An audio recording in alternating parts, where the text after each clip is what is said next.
চলে আসবে। ঠিক তৃতীয়বারের মতো অবহেলা করে থাকো, তখন সে নিজেকে একটু সময় দেবে যে তোমাকে ছাড়া সে থাকতে পারবে কিনা। কিছুদিন হয়তো কষ্ট করে থাকবে, পরে না থাকতে পেরে আবারও তোমার কাছে চলে আসবে। এই তৃতীয়বারের মতো তোমার কাছে আসাটা হচ্ছে সবচেয়ে গুরুত্বপূর্ণ, কারণ সে তোমাকে ছাড়া থাকতে না পেরেই চলে এসেছে।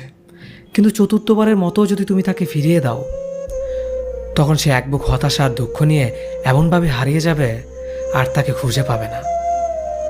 আর সে তোমার কাছে ছুটে চলে আসবে না, কারণ তোমার বারবার অবহেলা তখন তার সহ্য করার মতো শক্তি থাকে না। পৃথিবীর সবচেয়ে কঠিন অস্পর্শনীয় শাস্তি হলো অবহেলা করা, ইগনোর করা। মানুষ সব রকমের শাস্তি সহ্য করতে পারলেও অবহেলা কেউই সহ্য করতে পারে না। সবাই সব কিছু মেনে নিতে পারে, কিন্তু অবহেলা কেউই মেনে নিতে পারে না।